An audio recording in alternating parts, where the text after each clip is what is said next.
नित्यानंद निताई के रूप में प्रकट होंगे और मेरे जितने भक्त हैं, नारद जी श्रीवास पंडित जी के रूप में प्रकट होंगे, मेरे प्यारे मधुमंगल श्रीधर भक्त के रूप में प्रकट होंगे, मेरे प्यारे सुबल सखा गौरीदास पंडित के रूप में प्रकट होंगे, मेरे माता पिता नंद बाबा और यशोदा जी, यशोदा मैया ही शची मैया बनेंगी, मेरे बाबा नंद ही जगन्नाथ मिश्र बनेंगे।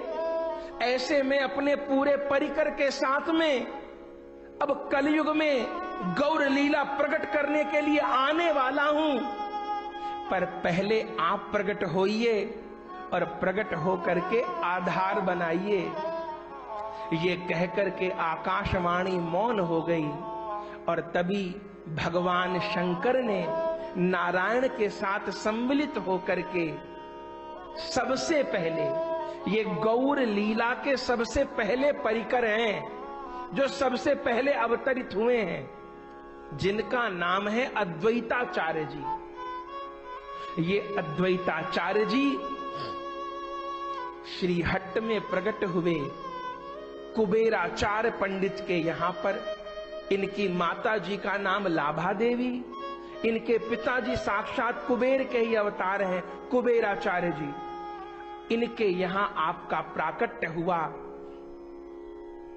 और प्रकट होने के कुछ समय पश्चात आप शांतिपुर आ गए। ये शांतिपुर धाम नवद्वीप से कुछ दूरी पर है। वहीं गंगा जी के पावन तट पर विराजमान होकर के धीरे धीरे सब भक्त अवतरित हो गए। सब भक्त महाप्रभु से पहले ही आ गए। अरे कहीं पर प्रधानमंत्री को आना होता है तो उसके सेवक पीए सीए पहले ही आ जाते हैं, वातावरण बना देते हैं, पीएम के आने की तैयारी कर देते हैं। एकदम थोड़ो पीएम आ जाता है।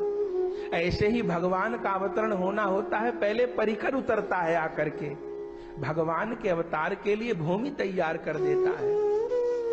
सबसे पहले अद्वैत आए हैं, फिर श्रीवास पंडित जी आए हैं, फिर नित्यानंद प्रभु आए हैं, फिर नित्यानंद प्रभु आए हैं, फिर गदाधर प्रभु आए हैं। सब परिकर धीरे धीरे अवतरित हो रहा है और ये सब लोग बस भगवान को पुकार रहे हैं। हरिदास ठाकुर जी प्रकट हुए हैं। ये सब अद्वैताचार्य जी के निकट आते हैं। आज से लगभग 532 वर्ष पूर्व, विक्रमी संवत 1542, उस समय का भारत का आप इतिहास पढ़िएगा, बड़ा कठिन, बड़ा दुष्कर। हम आप तो इस समय बहुत अच्छे माहौल में रह रहे हैं। आप भारत का इतिहास पढ़िएगा, हम तो अपने छोटे छोटे दुखों को रोया करते हैं।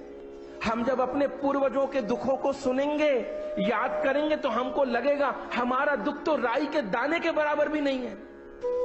हमारे पूर्वजों ने कितने कष्ट में अपना जीवन जिया है। हमारी भारत भूमि पर कितने आक्रमण हुए हैं। ये सारी भूमि लहू से सनी हुई है। तुर्कों ने आक्रमण किया, मुगलों के आक्रमण हुए, जो आया उसने देश को लूटा। हमारे देश के भोले भाले लोग, जिनको केवल यही सिखाया गया था, जो आए उसको गले लगाओ, जो आए उसको अपनाओ। हम लोगों के तो खून में ये संस्कार हैं। मातृ देवो भव, पितृ देवो भव, अतिथि देवो भव। हमारे यहां तो अतिथि को भगवान मान के सम्मान किया जाता है, पर उन आक्रांताओं ने हम हिंदुओं की इन श्रद्धाओं का गलत अर्थ लिया, इस आड़ में लूटा। कितने आक्रमण हुए। मोहम्मद गौरी ने कितनी बार आक्रमण किया, 17 बार किया।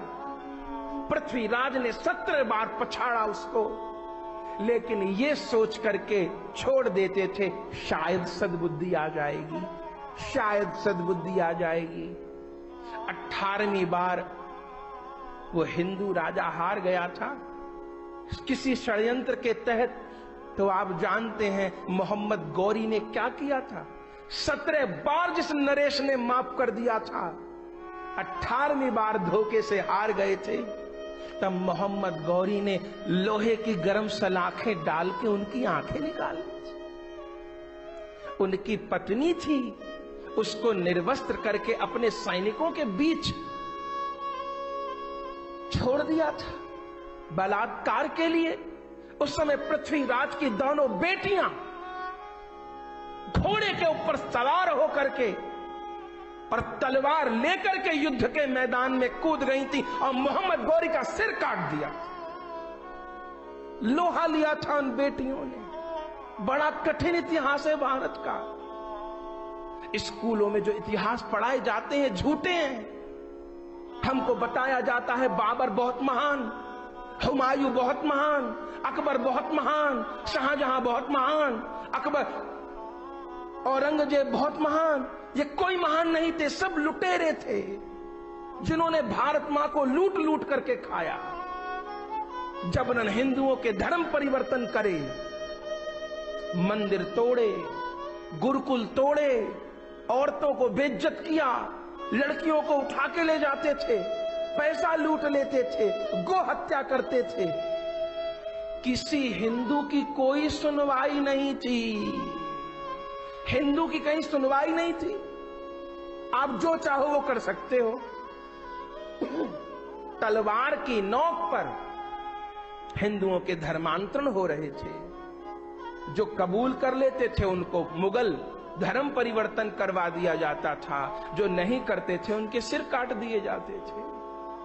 ऐसा समय था, चहुओर यवनों का आक्रांत था।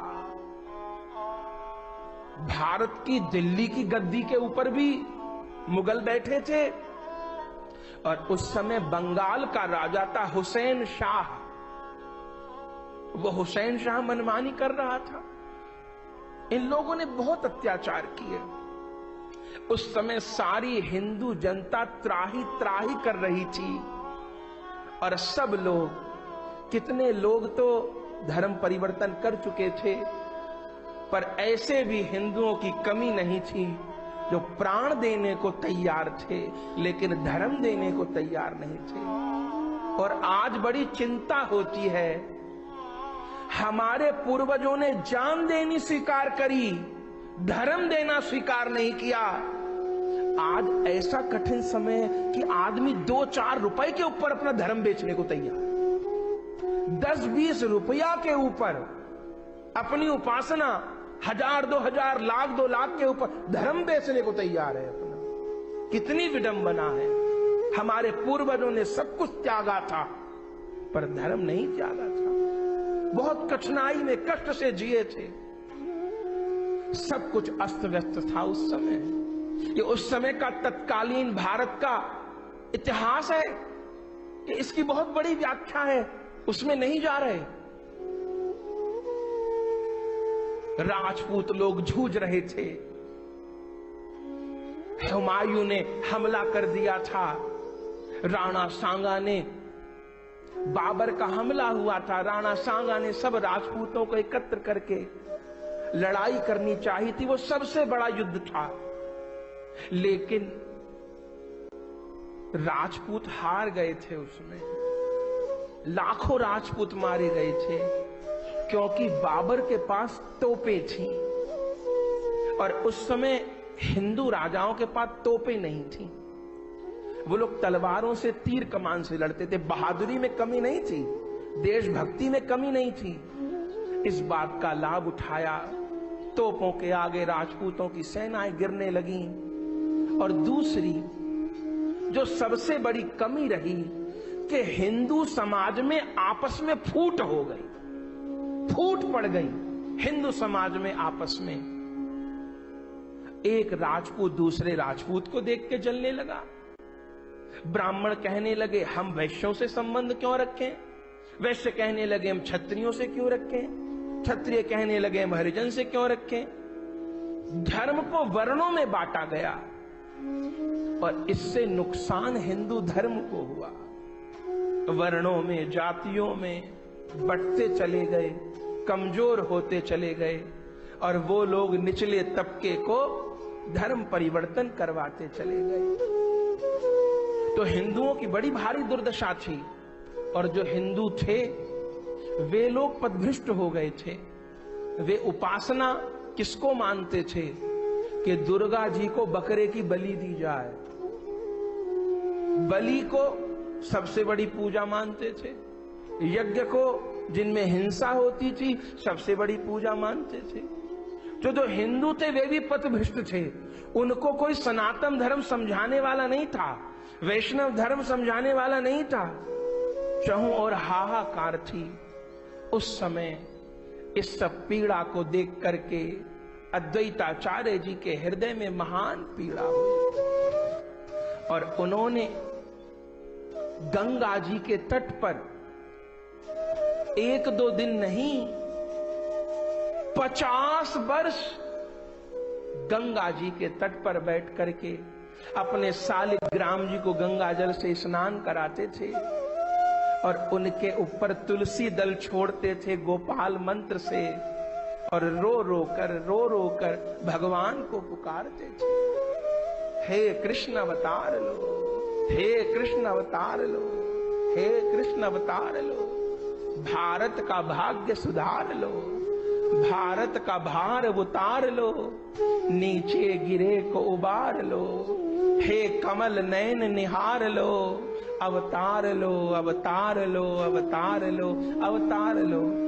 और अवतार लेने का अर्थ क्या होता है? अवतार का अर्थ होता है उतरना।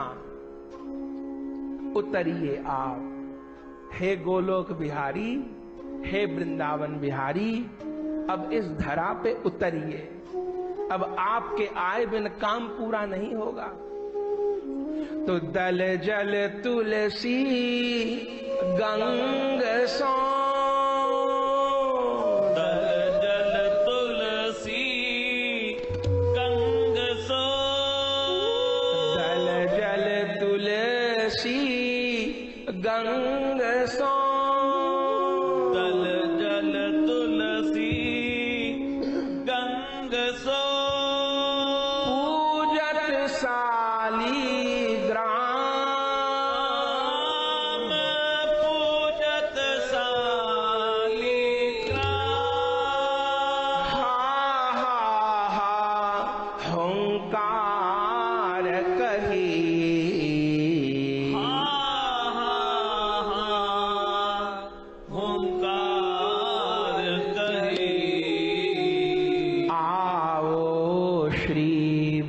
भगवान, आओ श्री भगवान। श्री अद्वैताचार्य जी ने रो रो कर पुकारा था।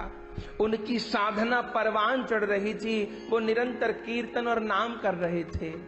और इधर नवद्वीप धाम में श्री जगन्नाथ मिश्र जी महाराज अपनी धर्म पत्नी शची देवी जी के साथ विराजते। इनकी बड़ी पावन वंश परंपरा, इनकी वंश परंपरा में आदि पुरुष हुए श्री जित मिश्र जी महाराज। ये करुणावती नगर के रहने वाले थे। श्यामल वर्मा राजा के साथ पश्चिम बंगाल में आ गए और बंगाल में आके बस गए। इन जित मिश्र जी के यहाँ मधुकर मिश्र जी का जन्म हुआ। उन मधुकर मिश्र जी के यहाँ उपेंद्र मिश्र जी का जन्म हुआ, और उन उपेंद्र मिश्र जी का विवाह कमलावती नामक स्त्री से हुआ, जिनके घर 7 पुत्र हुए, जिनमें तीसरे पुत्र थे श्री जगन्नाथ मिश्र जी महाराज, जिनको महाप्रभु जी के पिता होने का सौभाग्य प्राप्त हुआ। और इन जगन्नाथ मिश्र जी की धर्मपत्नी शची देवी ये निकट के ही ग्राम में रहने वाले नीलांबर चक्रवर्ती जी की कन्या है। उस समय नीलांबर चक्रवर्ती जी भारत के सर्वश्रेष्ठ ज्योतिषाचार्य थे। उनकी कन्या शची देवी, उनके साथ विवाह हुआ। जगन्नाथ मिश्र जी परम विद्वान थे, जिसके कारण उनको पुरंदर की उपाधि प्राप्त हुई थी। और उस समय जो नवद्वीप धाम है वो हमारे भारतवर्ष का विद्या का केंद्र था। जैसे काशी विद्या का केंद्र है। जिनको भी शास्त्रों में पारंगत होना होता है उनको काशी से डिग्री मिलती है। जितने जगत गुरु बनते हैं वो काशी से ही बनते हैं। तो जैसे वर्तमान में काशी विद्या की पीठ है, ऐसे उस समय नवद्वीप धाम विद्या का केंद्र था। और उस विद्या केंद्र में पुरंदर की उपाधि जगन्नाथ मिश्र जी को प्राप्त थी। अपनी पत्नी के साथ बहुत प्रेम पूर्वक रहते थे। गंगा जी के बिल्कुल निकट ही आपका निवास स्थान था। और अभी सुना कि ये जगन्नाथ मिश्र जी कौन है? साक्षात श्री नंद बाबा का ही अवतार है। शची मैया कौन है? ये साक्षात श्री यशोदा जी का ही अवतार है। पति पत्नी प्रेम पूर्वक रहते थे। कष्ट यही था कि कोई संतान नहीं थी। वृद्ध हो गए थे। 1-2 बार नहीं, 8 बार शची मैया को गर्भपात हुआ। जिन 8 गर्भों में कन्याएं थी, कन्या गर्भ 8 बार नष्ट हो गए। शची मैया बहुत व्याकुल रहती थी। तब 9वीं बार में साक्षात बलराम जी के अवतार श्री विश्वरूप प्रभु जी शची मैया के घर प्रकट हुए। फिर किसी संतान का जन्म नहीं हुआ।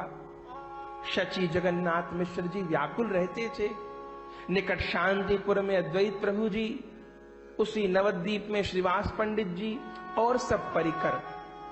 यमुनों का राज था। हिंदू लोगों को अपार कष्ट दिए जा रहे थे। सब लोग मन में विचारते थे कि ग्रंथों में तो लिखा है कि कल की भगवान का अवतार कब होगा। बोले तब होगा जब कलयुग के पूरे होने में केवल 800 साल बाकी रह जाएंगे। अब कलयुग की उम्र कितनी है? 4,32,000 वर्ष। तो अभी तो लाखों वर्ष है कल के अवतार होने में। लेकिन लगता तो ऐसा है जैसे आज ही घोर कलयुग आ गया हो। तो अब क्या जीवन ऐसे ही चलेगा? क्या अब कोई गिरे हुए को उठाने वाला नहीं आएगा? क्या भूले हुए को रास्ता दिखाने वाला नहीं आएगा? सब सोचा करते थे। धीरे धीरे समय बीत रहा था। सब भक्त लोग, संत लोग, वैष्णव लोग मन ही मन प्रार्थना किया करते थे। तब एक बार रात को सोए थे शची जगन्नाथ मिश्र जी के शची मैया ने एक स्वप्न देखा। और वो स्वप्न इतना सुंदर था, इतना सुंदर था, इतना सुंदर था कि सवेरे हड़बड़ा करके उठी शची मैया। जगन्नाथ मिश्र जी को उठाया। क्या हुआ देवी? बोले महाराज आज मैंने एक अद्भुत स्वप्न देखा। क्या देखा? तब शची मैया ने कहा मैंने देखा कि महातेज पुंज एक गगन सौ उतर के इत आपके हृदय माझ आय के समायो है। आपके हृदय ते पुनः मेरे हृदय माझ आयो और मेरे ही निकसत में नाही लख पायो है। छाए गयो सारो घर मेरो देवी देवन सो सब हरि हरि बोल करे आनंद जस छायो है। जय जय धुनि गान करे हरि बोल प्रेम भरे। भय भ्रम होत मेरे गर्भ कौन आयो है। मुझे समझ नहीं आ रहा।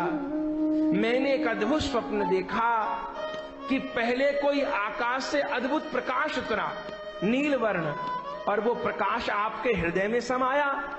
आपके हृदय से फिर मेरे हृदय में आया। अपने हृदय से निकलते हुए उस प्रकाश को मैंने नहीं देखा। फिर क्या देखा?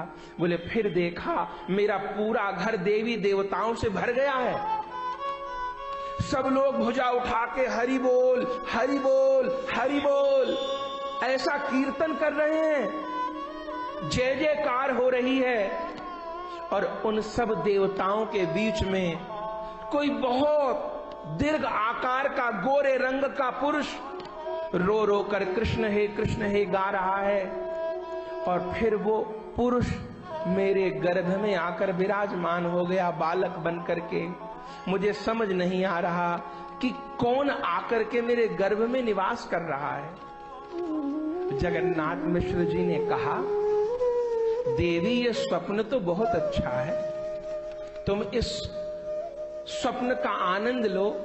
और निश्चय है कि अब जो भी तुम्हारे गर्भ में आएगा कोई सामान्य पुरुष नहीं होगा, जरूर किसी अद्भुत बालक को जन्म दोगी तुम।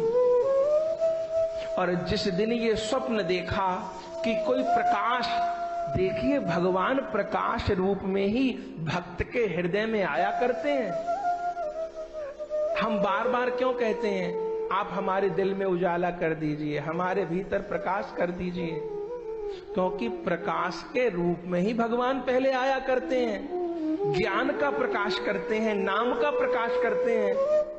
और फिर उस प्रकाश के भीतर उस सगुण साकार का दर्शन होता है।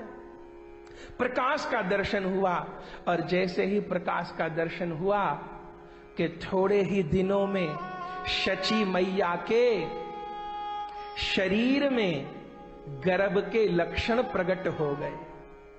और जैसे ही शची मैया ने अपने आप को सगर्भा अनुभव किया तो कैसा आनंद हो गया, जैसा गोस्वामी जी रामचरितमानस में गाते हैं कि जा दिन ते हरि गर्भहि आए, जा दिन ते हरि गर्भहि आए, अखिल लोक सुख संपत्ति छाए, सकल लोक सुख संपत्ति छाए, मंदिर महाराज ही सब रानी, मंदिर महाराज ही सब रानी, शोभाशील तेज की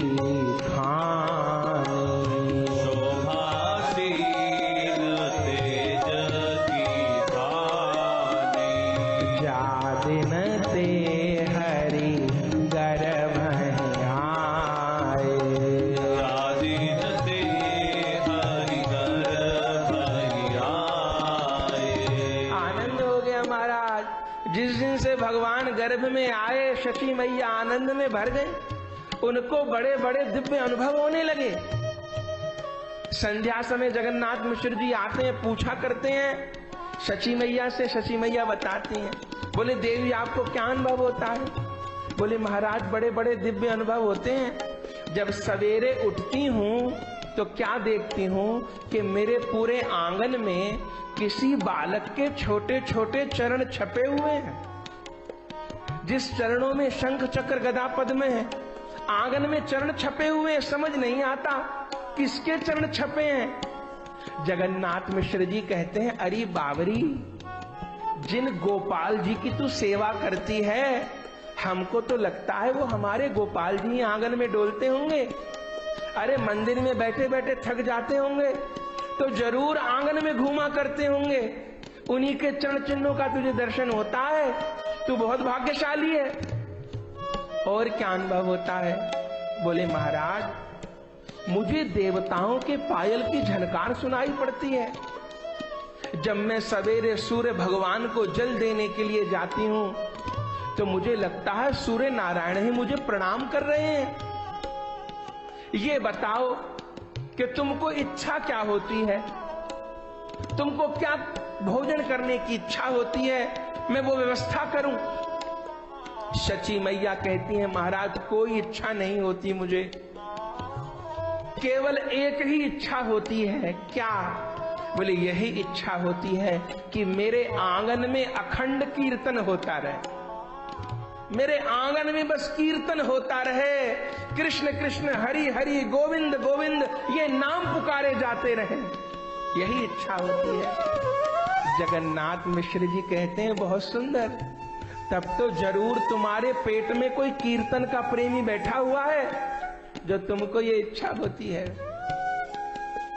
शची मैया अपने स्वप्न बताती हैं, धीरे धीरे करके समय बढ़ रहा है, मैया का 6 महीने का गर्भ हो गया। तब शची मैया ने पुनः एक स्वप्न देखा, रात में सो रही थी, क्या देखा कि मैं जगन्नाथपुरी गई हुई हूं और मैंने जगन्नाथपुरी में प्रवेश किया। दूर से जगन्नाथ भगवान का मंदिर, जिसका इतना ऊंचा शिखर, इतना सुंदर नील चक्र, कैसी सुंदर ध्वजा फहरा रही है, कैसा पावन समुद्र का तट है। उस मंदिर के शिखर को देख के ही मन में कुछ होने लगता है। मैंने धीरे धीरे मंदिर के निकट गमन किया और अब सिंहपौर से मैंने मंदिर के भीतर प्रवेश किया। मुख्य द्वार से भीतर प्रवेश किया। भीतर प्रवेश करते ही पतित पावन जगन्नाथ जी का दर्शन है।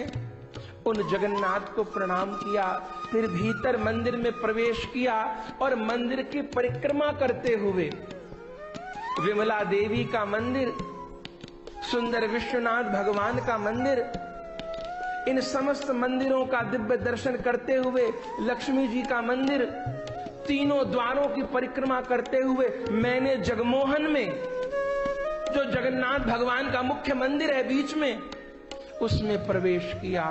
जगमोहन में प्रवेश किया और अब सामने ही देखा कि सुंदर गर्भगृह है और गर्भगृह पर रतन वेदी के ऊपर श्री जगन्नाथ भगवान विराजमान है। बीच में सुभद्रा है, एक और बलभद्र है। जगन्नाथ जी के निकट ही सुदर्शन विराजमान है। जिस रतन वेदी के ऊपर जगन्नाथ भगवान विराजमान है, उस वेदी के भीतर 1.25 लाख शालिग्राम है जिस पर जगन्नाथ भगवान विराजमान है। मैंने प्रवेश किया और गरुड़ स्तंभ के पास खड़ी होकर दर्शन करने लगी। जगन्नाथ भगवान का दर्शन करते करते करते करते मैं मगन हो गई, जगन्नाथ में ही खो गई। तब मैंने क्या देखा? मैंने देखा कि जो जगन्नाथ भगवान रतन वेदी पर बैठे हुए हैं, धीरे धीरे वो छोटे बालक के रूप में प्रकट हो गए और छोटे बालक के रूप में प्रकट होकर के रतन वेदी से गुडलियों चलते चलते आकर के मेरी गोद में आ गए और मैं जगन्नाथ भगवान को अपनी गोद में लेकर खिलाने लगी और तभी मेरा स्वप्न खुल गया।